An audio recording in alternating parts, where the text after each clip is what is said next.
Hi friends అందరికి ఇంకో నేను మొన్న మా ఇంటి దగ్గర నుంచి అయితే వంకాయలు అయితే తెచ్చానని చెప్పాను కదా, వీడియో అయితే పెట్టాను కదా. ఇంటి దగ్గర చెట్టుకి వంకాయల కోసం వీడియో అయితే పెట్టాను కదా. ఇప్పుడైతే నేను ఆ కర్రీ అయితే వండుతున్నాను ఫ్రెండ్స్. ఆయిల్ అయితే హీట్ ఎక్కింది.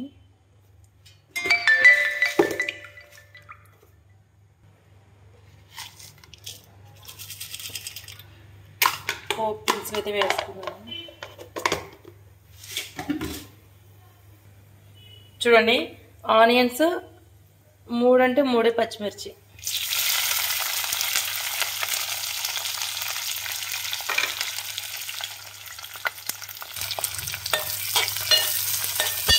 ఏంటంటే ఎక్కువగా పచ్చిమిర్చి తినమండి, మేము కారమే తింటాము.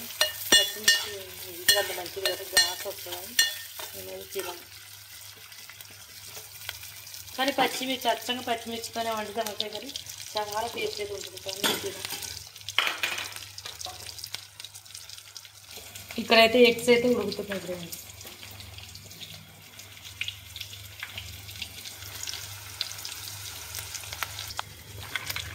ఆల్రెడీ వాష్ చేసి కట్ చేశాను. చూడండి ఎంత ఫ్రెష్గా ఎంత తాజాగా అయితే కనిపిస్తుంది. ఓకే, లేత లేత వంకాయలు అసలు సూపర్ అయితే ఉంటుంది ఫ్రెండ్స్. చెప్తున్నానని కాదు కానీ ఫ్రెండ్స్, సూపర్ అయితే ఉంటుంది. చెట్టు కాయలు కదా, ఇంటి దగ్గర కాసుకుంటాను. ఇటువంటి మందులు ఏమి వేయను, అసలు న్యాచురల్ కదా, మంచిగా అసలు మట్టి వేస్ట్ అయితే ఉంటుంది. కర్రీ చూస్తేనే అర్థమవుతుంది మీకు. చూడండి,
మా సార్ కాల్ చేస్తే మాట్లాడుతున్నా అండి. టమాటా వేసాను, ఇదేదో క్లిప్ అయితే తెచ్చాను.